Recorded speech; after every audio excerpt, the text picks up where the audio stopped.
یعنی 10 و 11 کل اور پرسوں، یعنی آج اتوار ہے، پیر و منگل کو 2 روز شیعہ کالج کے سرکار سعید الملت ہال میں خطیب اکبر و خطیب العرفان کی مجلس ایصال ثواب کو خطاب کروں گا۔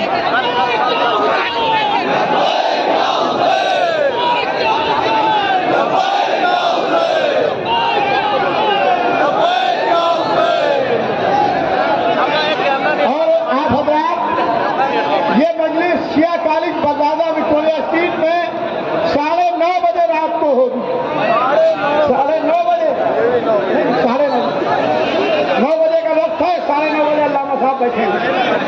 لہذا اب میں پھر یہ بتا دوں، کیونکہ علامہ صاحب رونق افروز ممبر ہیں، ہمارے پر ایسے لوگ جو ہر موقع پر خاندان خطیب اکبر کی مخالفت کرتے ہیں، ہماری مخالفت کرتے ہیں، انہوں نے بڑی کوشش کی کہ ٹینشن نقوی صاحب کا ویزا نہ لگ پائے اور وہ ہندوستان نہ آ پائے۔ لہذا مخالفت کرنے والوں کا منہ کالا ہوا۔ میں لکھنؤ کے پولیس کمشنر ڈسٹرکٹ ایڈمنسٹریشن حکومت ہندوستان کا شکریہ ادا کرتا ہوں، بہت بہت شکریہ۔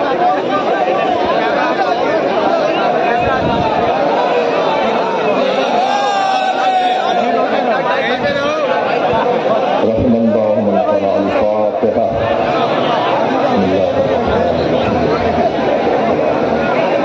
الرحمن الرحیم، الصراط المستقیم صراط الذین أنعمت علیہم غیر المغضوب علیہم ولا الضالین، صل علی محمد۔ اعوذ باللہ من الشیطان الرجیم، بسم اللہ الرحمن الرحیم،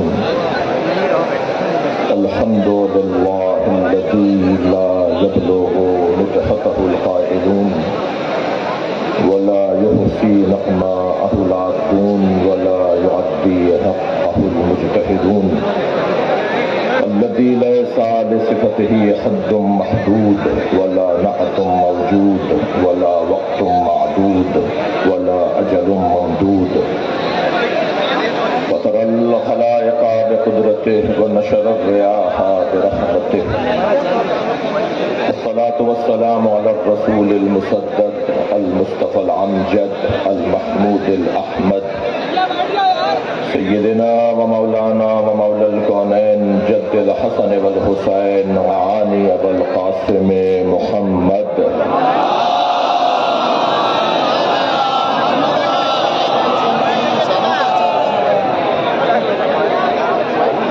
الطيبين الطاهرين المعصومين الذين قال الله إنما يريد الله ليذهب عنكم الرجس أهل البيت ويطهركم تطهيرا،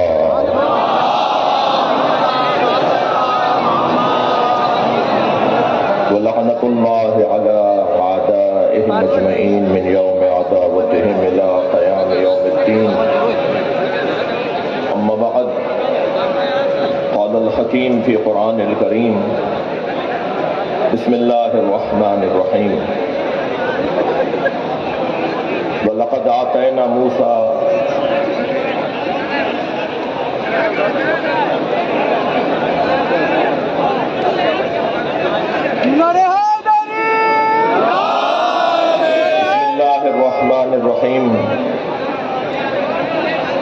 وَلَقَدْ أَرْسَلْنَا مُوسَى بِآيَاتِنَا أَنْ أَخْرِجْ قَوْمَكَ مِنَ الظُّلُمَاتِ إِلَى النُّورِ وَذَكِّرْهُمْ بِأَيَّامِ اللَّهِ إِنَّ ذَلِكَ لَآيَاتٍ لِكُلِّ صَبَّارٍ شَكُورٍ. صلوات.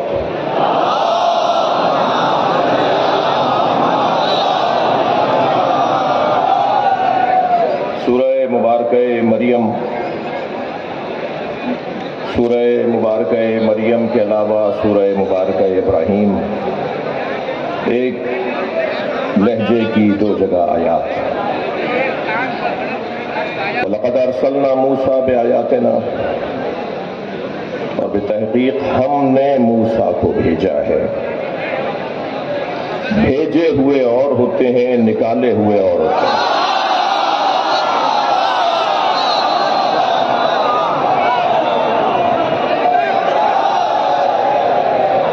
وَلَقَدْ أَرْسَلْنَا مُوسَىٰ بِآيَاتِنَا، اور ہم نے موسیٰ کو اپنی آیات کے ساتھ بھیجا۔ أَنْ أَخْرِجْ قَوْمَكَ مِنَ الظُّلُمَاتِ إِلَى النُّورِ، اور وحی کی ہم نے موسیٰ کو کہ وہ اپنی قوم کو اندھیروں سے نکال کر روشنیوں کی طرف لے آئیں۔ وَذَكِّرْهُمْ بِأَيَّامِ اللَّهِ، اور یہ بھی وحی کی ہم نے موسیٰ کو کہ اپنی قوم کے سامنے اللہ کے ایام کو دہرائیں۔ ان فی ذلک لآیات لکل صبار شکور، اور اس ہمارے پیغام میں ہر صابر اور شاکر کے لیے کھلی ہوئی نشانیاں ہیں۔ آیہ کریمہ کا محاوراتی ترجمہ۔ میرے لیے اعزاز ہے کہ میں شہر علم و ادب، مرکز ولا و ازا، جہاں کے اہل حل و عقد نے جو طے کیا وہ بر صغیر میں مانا گیا۔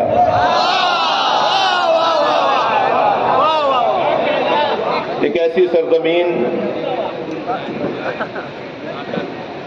جس سرزمین کی فضا میں علم ہے، ایک ایسی سرزمین جہاں سانس لینے والا ادیب کہلاتا ہے، یہاں کا انگوٹھا لگانے والا بھی آپ جناب سے بات کرتا ہے۔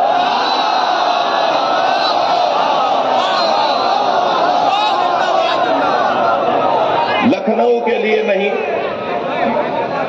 میرے لیے اعزاز ہے کہ میں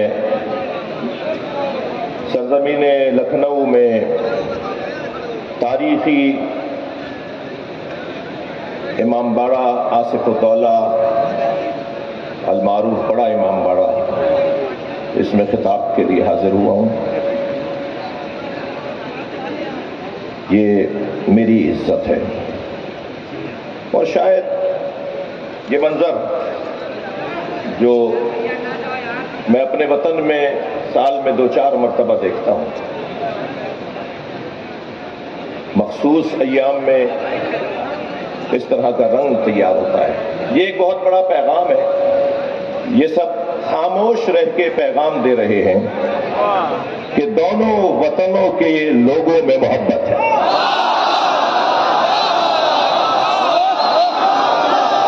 میں اس پہ چاہوں گا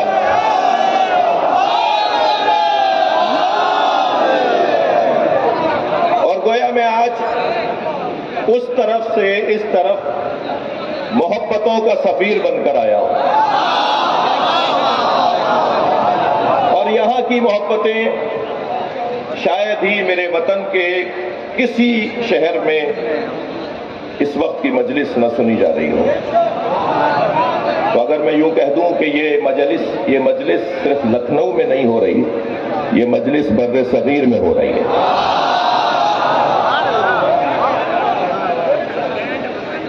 مبارک جگہ ہے، روحانی جگہ ہے، یہاں مانگی جاننے والی دعا یقیناً مستجاب ہے۔ میں ممنون احسان ہوں